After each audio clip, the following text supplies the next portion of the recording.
Hello student, welcome to my YouTube channel. आज हम class 11th के केमिस्ट्री पार्ट 1 के फर्स्ट लेसन की बात करेंगे। इसका नेम है some basic concepts of chemistry. तो चलिए स्टार्ट करते हैं। First of all, what is chemistry? Chemistry we can say that it is the branch of science which deals with the study of composition, structure, properties of matter and changes that matter undergoes। यानी science की वो branch जिसमें किसी भी matter के composition यानी वो किन किन एलिमेंट के कॉम्बिनेशन से बना हुआ है, उसकी स्ट्रक्चर कि उसकी स्ट्रक्चर किस तरीके की है, प्रॉपर्टीज़ ऑफ मैटर जिसमें हम physical property and chemical properties जो हैं उनको स्टडी करते हैं, and the changes that matter undergoes, उसमें जो चेंज आ रहे हैं that may be physical change और that may be chemical change. तो इन सब को हम केमिस्ट्री की जिस ब्रांच में स्टडी करते हैं वो कहलाती है केमिस्ट्री। अब जो केमिस्ट्री है उसकी डिफरेंट ब्रांचेज हैं।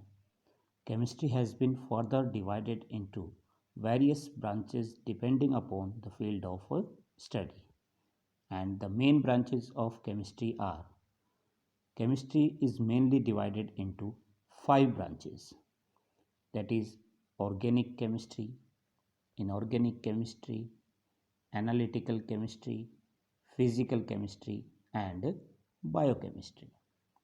The first, what is organic chemistry? The organic word is made from organism, that means the living things. So organic chemistry is the branch of chemistry which deals with the study of the compounds which are synthesized by living things or living organisms, and the compounds which are synthesized by the living organism are made up of carbon and the other compounds of carbon. So organic chemistry, we can say that it is the study of carbon and the compounds of carbon is called organic chemistry. Second, इसके बाद आता है inorganic chemistry. Inorganic chemistry is the study of the compounds other than carbons, यानी carbon को छोड़ के बाकी जो एलिमेंट्स के जो कंपाउंड्स होते हैं उनकी स्टडी हम इनऑर्गेनिक केमिस्ट्री में करते हैं। थर्ड, इसके बाद आता है analytical chemistry. Analytical chemistry is mainly the study of the chemical composition of the substance, यानी जो कंपाउंड्स होते हैं उनका केमिकल कंपोजिशन किस तरीके का है, उसका क्वालिटेटिव एंड क्वांटिटेटिव एनालिसिस जिस ब्रांच में हम करते हैं वो कहलाती है एनालिटिकल केमिस्ट्री. एंड फोर्थ आता है physical chemistry. Physical chemistry mainly deals with the study of the fundamental principle involved in the chemical process, यानी जो केमिकल प्रोसेस जो होती है उनमें जो फंडामेंटल प्रिंसिपल्स जो उस पर अप्लाई होते हैं उनको हम जिस ब्रांच में स्टडी करते हैं वो कहलाती है physical chemistry. And fifth is biochemistry. Biochemistry is the study of the biochemical reactions involve in the living organisms, यानी जो लिविंग ऑर्गेनिजम्स हैं लाइक प्लांट्स, एनिमल्स, उनमें जो डिफरेंट बायोकेमिकल प्रोसेस या बायोकेमिकल रिएक्शंस जो होती हैं उनकी स्टडी हम जिस ब्रांच में करते हैं वो कहलाती है बायोकेमिस्ट्री. तो ये 5 जो है वो मेन ब्रांचेज ऑफ केमिस्ट्री है. इसके अलावा भी केमिस्ट्री की बहुत सारी अदर ब्रांचेज जो हैं डिफरेंट ब्रांचेज हैं like pharmaceutical chemistry, nuclear chemistry, industrial chemistry, solid state chemistry. तो different types of chemistry branches जो है वो डिवाइडेड हैं depending upon their field of study. Now come to the second point, that is importance of chemistry. Chemistry plays a vital role in every field of life, यानी हमारी life का कोई भी ऐसा फील्ड नहीं है जहाँ पे केमिस्ट्री जो है वो कोई रोल प्ले नहीं करती है. डायरेक्टली और इनडायरेक्टली। तो अगर हम केमिस्ट्री के रोल की एवरीडे लाइफ में बात करते हैं तो इसको हम 3 कैटेगरी में स्टडी करते हैं, in medicinal field, in industries and third is in agriculture field. तो सबसे पहले हम बात करते हैं importance of chemistry in medicines. In medicine field, it plays the important role to eradicate the disease and improve the health। यानी chemistry का जो मेन रोल है मेडिसिन फील्ड में क्या है कि किसी भी डिजीज़ को इरेडिकेट करना, दैट मीन्स उसका उन्मूलन करना, and to improve the health. तो वहाँ पे केमिस्ट्री इम्पोर्टेंट रोल प्ले करती है। जैसे कि लाइफ सेविंग ड्रग्स हैं, लाइक टैक्सोल है, सिस्प्लेटिन है, which are used in the cancer chemotherapy, and AZT azidothymidine which is used for the AIDS victims. इसी तरीके से डिफरेंट अदर मेडिसिन हैं like analgesic, antibiotic, antipyretic, antihistamines, antacids, tranquillisers. ये different types of medicine जो हैं जो directly और indirectly हमारी लाइफ के साथ में जुड़ी हुई रहती है। That means chemistry plays a very important role in the field of medicine. Second, इसके बाद आता है importance of chemistry in agriculture field. अब एग्रीकल्चर फील्ड में अगर हम बात करते हैं तो एग्रीकल्चर फील्ड में भी जैसे केमिकल फर्टिलाइजर्स हैं like urea, ammonium sulphate, calcium nitrate, जिनका यूज हम क्रॉप प्रोडक्शन को बढ़ाने में करते हैं, तो वो सारे केमिकल्स होते हैं। इसी तरीके से जो इंसेक्टिसाइड्स हैं जैसे कि DDT है, गैमेक्सेन है, यानी जिसको हम BHC भी कहते हैं, बेंजीन हेक्साक्लोराइड, या मिथोक्सीक्लोराइड है। तो ये सारे जो इंसेक्टिसाइड्स हैं इनका यूज़ करते हैं हम to kill the insects and germs. Third, इसी तरीके से आता है प्रिजर्वेटिव्स। प्रिजर्वेटिव मीन्स जो फूड प्रिजर्वेटिव्स हैं like sodium benzoate, salicylic acid, इनका यूज जो है वो फूड प्रिजर्वेशन में हम एग्रीकल्चर फील्ड में करते हैं। थर्ड, इसके बाद में आता है importance in industries. Industrial field में अगर हम बात करें तो बहुत सारे इंडस्ट्रियल प्रोडक्ट्स जो हैं जो कि डिफरेंट केमिकल्स होते हैं जो हम एवरीडे लाइफ में उनको हम यूज़ करते हैं।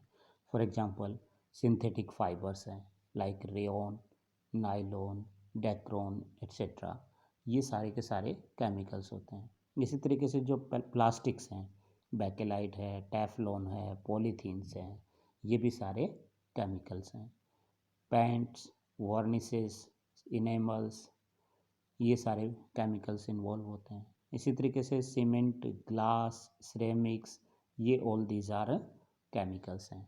And it also plays important role in the extraction of various metals like silver, gold, platinum, iron. इन जो मेटल का एक्सट्रैक्शन होता है वहाँ पे भी डायरेक्टली और इनडायरेक्टली है वो केमिस्ट्री इन्वॉल्व होती है। So we can say that chemistry plays the very important role in every field of our life, or we can say that the everywhere the chemistry is involved in our life, it is directly or indirectly। Next इसके बाद में आता है फिर matter. अब matter जो है ये हम क्लास 9th में पढ़ चुके हैं।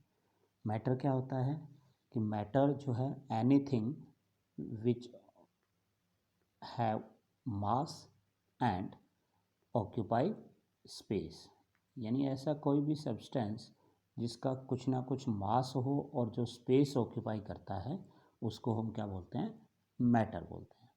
अब जो मैटर है उनको मेनली 2 कैटेगरी में डिवाइड किया जाता है। यानी क्लासिफिकेशन ऑफ मैटर की अगर हम बात करें तो मैटर जो है वो pure substances and mixture, 2 category में इसको हम डिवाइड करते हैं।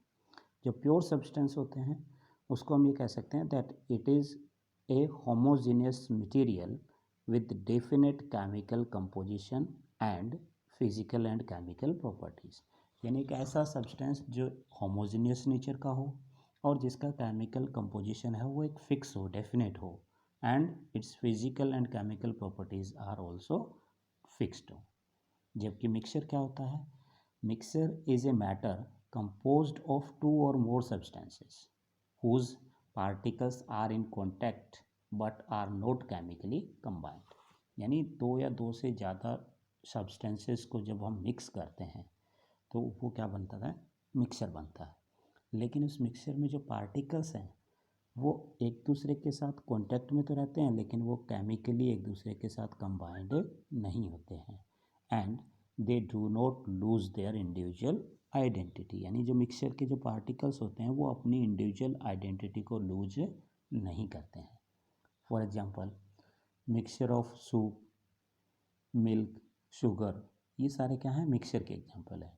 जबकि प्योर सब्सटेंस जो है वो या तो क्या होगा, एलिमेंट होगा, या फिर वो कंपाउंड होता है। यानी कि जो प्योर सब्सटेंस है उनको फिर आगे दो कैटेगरी में डिवाइड किया गया है, elements and compounds.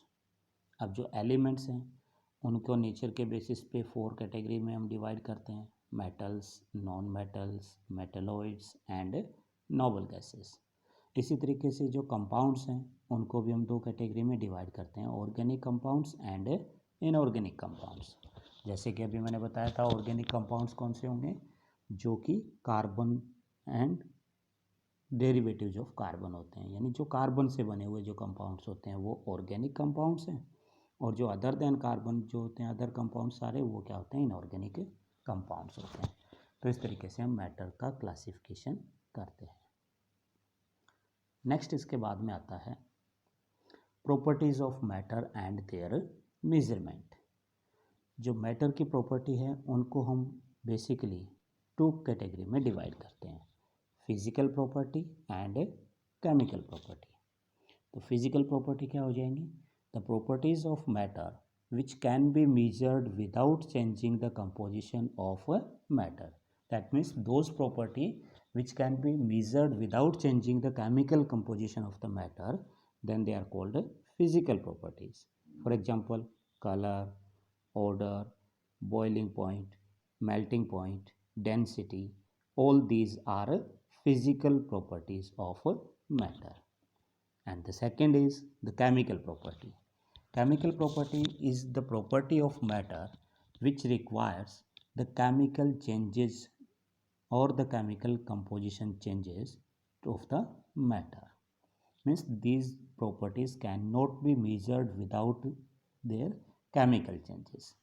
For example, acidity, basicity, combustibility, all these are chemical properties of a matter. Now the physical quantities. Physical quantities means all such quantity of matter or which we come across during the scientific study are called physical quantities। यानी किसी भी matter की वो quantity जो हम scientific study करने में जो क्वांटिटीज़ का हम यूज़ करते हैं वो कहलाती हैं फिजिकल क्वांटिटी। अब जो मेजरमेंट होता है किसी भी न्यूमेरिकल रिजल्ट का, उसके 3 मेन एस्पेक्ट्स होते हैं। The first is numerical magnitude, यानी उसकी एक न्यूमेरिकल वैल्यू लेते हैं। The second is accuracy and precision, यानी जो रिज़ल्ट है हमारे पास वो कितना एक्यूरेट है या प्रिसाइज है। Accuracy means closeness to the actual result, यानी वो उसके जो ओरिजिनल रिजल्ट है उसके कितना क्लोज है। एंड प्रिसीजन, प्रिसीजन का मतलब ये होता है कि अगर हम किसी भी एक्टिविटी में एक से ज़्यादा बार उसको परफॉर्म कर रहे हैं तो उन डिफरेंट एक्टिविटीज़ परफॉर्मेशन जो है उनमें आपस में कितना कोरिलेशन है वो कहलाता है प्रिसाइज। दैट मीन्स जो रिजल्ट है वो क्या होना चाहिए, एक्यूरेट एंड प्रिसाइज होना चाहिए। और थर्ड आता है फिर इंडिकेटर्स ऑफ स्केल, यानी उस न्यूमेरिकल रिजल्ट को रिप्रेजेंट करने के लिए हम यूनिट यूज़ करते हैं, तो वो क्या है, उसका इंडिकेटर ऑफ स्केल है। अब जो यूनिट्स ऑफ मेजरमेंट हैं, यानी किसी भी न्यूमेरिकल रिजल्ट जो है उसको एक्सप्रेस करने के लिए जो हम यूनिट्स यूज़ करते हैं, तो यूनिट हम ये कह सकते हैं that a unit may be defined as the standard of reference chosen to measure और एक्सप्रेस एनी फिजिकल क्वांटिटी। किसी भी फिजिकल क्वांटिटी को एक्सप्रेस करने के लिए या उसको मेजर करने के लिए जो भी हम स्टैंडर्ड रेफरेंस यूज़ करते हैं वो क्या कहलाती है, उसकी यूनिट्स कहलाती है। अब ये जो यूनिट्स हैं, इनमें कुछ यूनिट्स होती हैं fundamental units. For example, the quantities like mass, length and time, they are called fundamental quantities and the units are called fundamental units. यानी इनकी जो यूनिट्स हम यूज़ करते हैं वो क्या कहलाती हैं, फंडामेंटल यूनिट्स कहलाती हैं। And in SI unit system, to measure the fundamental quantity, 7 basic units are used। तो जो 7 बेसिक यूनिट्स हैं वो ये हैं। जैसे हमारे पास 7 फंडामेंटल जो फिज़िकल क्वांटिटी है वो क्या है, mass, length, time, current, temperature, amount of substance and luminous intensity. तो इन डिफरेंट फंडामेंटल क्वांटिटी को जो मेजर करने के लिए यूनिट्स हम यूज़ करते हैं, इन सिस्टमेटिक इंटरनेशनल यूनिट्स यानी SI यूनिट जो हैं। तो जैसे फर्स्ट क्वांटिटी है हमारे पास मास, जिसको सिंबल लेते हैं हम स्मॉल m से। तो उसके लिए जो SI यूनिट यूज़ करते हैं वो क्या होगी, किलोग्राम, और उस यूनिट का सिंबल लेंगे हम kg। इसी तरीके से सेकंड फंडामेंटल जो क्वांटिटी है वो है लेंथ, जिसका सिंबल L है, और इसकी ऐसा यूनिट है वो क्या हो जाएगी, मीटर, जिसको m से डिनोट करते हैं। इसी तरीके से जो टाइम है, टाइम t, जिसकी यूनिट हो जाएगी सेकंड, और इसको स्मॉल s से रिप्रेजेंट करते हैं। करंट I से रिप्रेजेंट करते हैं इसको, और इसकी ऐसा यूनिट होती है एम्पियर, जिसको A से ले रहे हैं हम। टेम्परेचर तो T है, जिसको केल्विन में रिप्रेजेंट करते हैं, तो K इसकी यूनिट हो जाएगी। अमाउंट ऑफ सब्सटेंस N, इसको हम मोल में एक्सप्रेस करते हैं, यानी इसकी जो यूनिट है वो क्या हो जाएगी, MOL हो जाएगी। और इसी तरीके से जो ल्यूमिनस इंटेंसिटी है IV, जिसकी ऐसा यूनिट हम यूज़ करते हैं कैंडेला, जिसको हम CD से एक्सप्रेस करते हैं। तो ये 7 बेसिक यूनिट्स हैं, और इनका फंडामेंटल क्वांटिटीज़ को इन बेसिक यूनिट्स के अंतर्गत हम मेजर करते हैं। अब जो ऐसा यूनिट्स हमने स्टडी की, इनमें कई बार क्या होता है, हमारे पास जो न्यूमेरिकल रिजल्ट है वो या तो बहुत बड़ा होता है या बहुत छोटा होता है। तो उन जो बेसिक यूनिट्स या जो फंडामेंटल यूनिट्स हैं उनके साथ कुछ प्रीफिक्सेस लगा देते हैं, ताकि वो डेसिमल फ्रैक्शन को एक्सप्रेस कर सकें।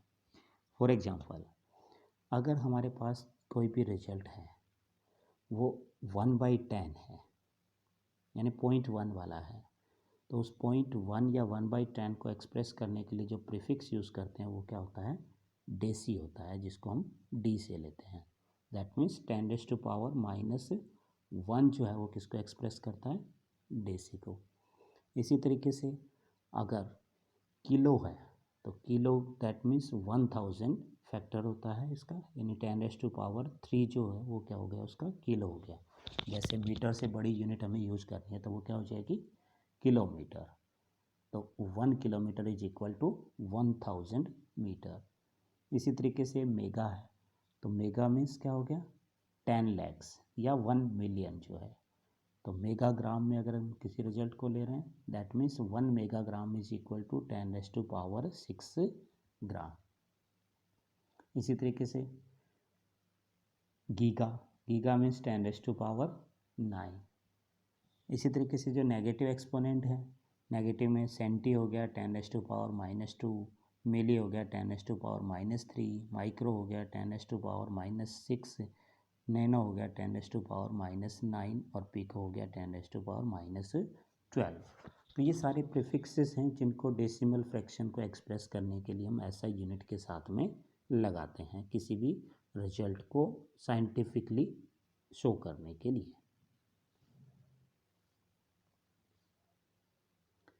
अब फंडामेंटल यूनिट के बाद नेक्स्ट आती है डिराइव्ड यूनिट।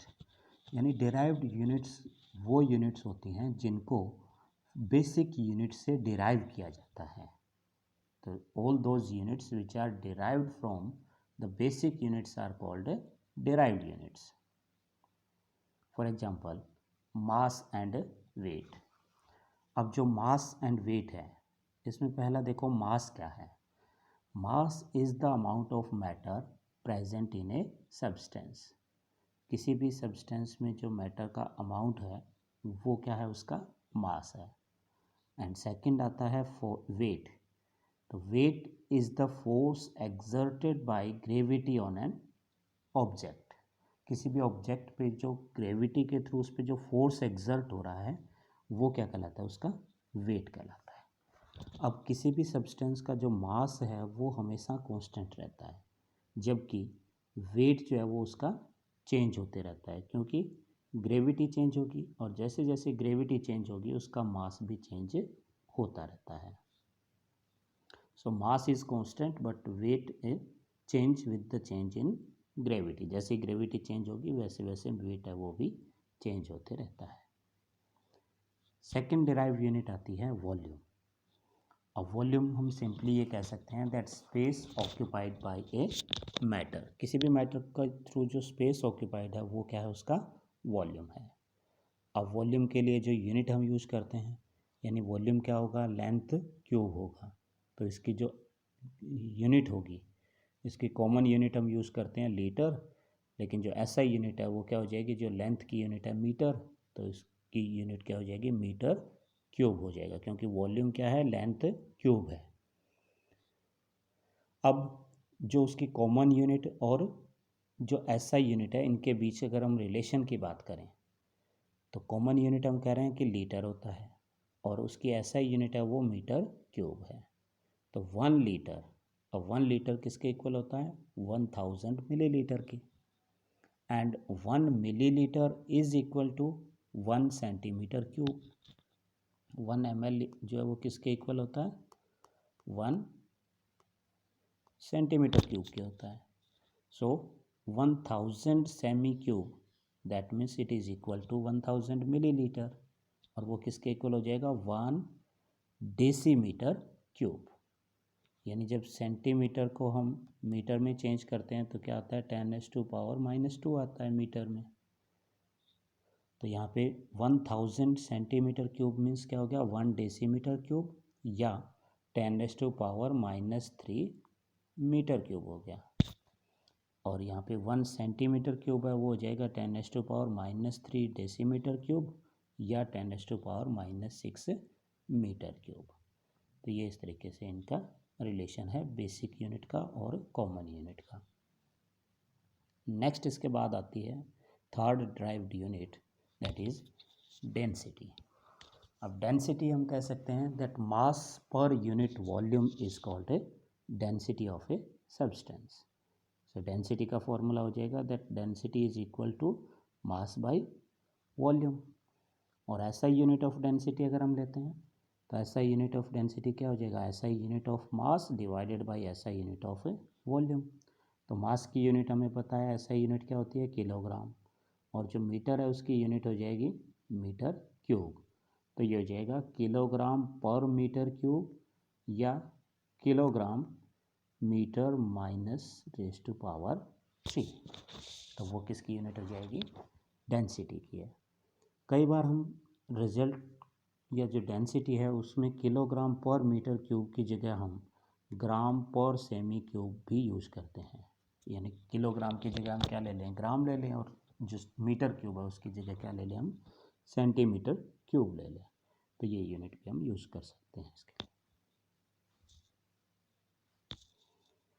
नेक्स्ट आता है फिर टेम्परेचर। जो टेम्परेचर है उसको मेजर करने के लिए हम 3 स्केल यूज़ करते हैं। तीनों स्केल में पहला है डिग्री सेल्सियस स्केल, दूसरा है डिग्री फ़ारेनहाइट स्केल और तीसरा है केल्विन स्केल। अब ये जो तीनों स्केल हैं इनमें से जो केल्विन स्केल है वो ऐसा यूनिट है टेम्परेचर की, जबकि बाकी दोनों जो स्केल हैं वो क्या है, उनके कॉमन स्केल ऑफ मेजरमेंट है। अब इन तीनों का जो आपस में रिलेशन है वो अगर हम देखें तो जो डिग्री फ़ारेनहाइट है वो डिग्री फ़ारेनहाइट और डिग्री सेल्सियस के बीच का जो रिलेशन होता है वो ये होता है that degree Fahrenheit is equal to 9/5 degree Celsius plus 32। या अगर हम डिग्री सेल्सियस निकालना है यानी टेम्परेचर हमें डिग्री फ़ारेनहाइट में दे रखा है और हमें डिग्री सेल्सियस निकालना है। तो ये हो जाएगा 5/9 डिग्री फ़ारेनहाइट -32। इस तरीके से रिलेशन होता है। तो ये रिलेशन हम ले सकते हैं। सेकंड, जो केल्विन और डिग्री सेल्सियस के बीच का जो रिलेशन है, 0 डिग्री सेल्सियस जो है वो होता है 273.15 केल्विन। तो अगर केल्विन में चेंज करना है हमें डिग्री सेल्सियस को, तो डिग्री सेल्सियस का जो टेम्परेचर है उसके साथ कितना ऐड करते हैं हम, 273.15। या इसी तरीके से केल्विन स्केल में हमें टेम्परेचर दे रखा है और हमें उसको कन्वर्ट करना है डिग्री सेल्सियस में। तो उसके लिए हम क्या करेंगे कि जो डिग्री सेल्सियस में जो भी टेम्परेचर लेना है हमें, तो उसके लिए हम जो केल्विन टेम्परेचर है उसमें से -273.15 माइनस कर देंगे। तो वो टेम्परेचर किस में आ जाएगा हमारे पास, डिग्री सेल्सियस में आ जाता है। अब इन तीनों टेम्परेचर स्केल को मेजर करने के लिए जो हम थर्मामीटर्स यूज़ करते हैं, तो वो इस तरीके के थर्मामीटर आते हैं तीनों। सबसे पहला फ़ारेनहाइट स्केल में मेजर करने वाला जो थर्मामीटर है, अगर यहाँ पे हम फ्रीजिंग पॉइंट ऑफ वाटर की बात करें, तो डिग्री सेल्सियस में हमें पता है वाटर का फ्रीजिंग पॉइंट कितना होता है, 0 डिग्री सेल्सियस है। और डिग्री फ़ारेनहाइट में अगर हम कहेंगे तो वाटर का जो फ्रीजिंग पॉइंट है वो कितना हो जाएगा, 32 डिग्री फ़ारेनहाइट होगा। और वही केल्विन स्केल में अगर हम फ्रीजिंग पॉइंट देखें तो वो हो जाएगा 273.15। फिर उसके बाद जो बॉइलिंग पॉइंट ऑफ वाटर है केल्विन स्केल में 373.15 होगा, डिग्री सेल्सियस में 100 डिग्री सेल्सियस होगा, और जो डिग्री फ़ारेनहाइट स्केल है उसमें हो जाएगा 212 डिग्री फ़ारेनहाइट। तो ऐसे 3 डिफरेंट स्केल हैं जिनके थ्रू हम टेम्परेचर को मेजर कर सकते हैं।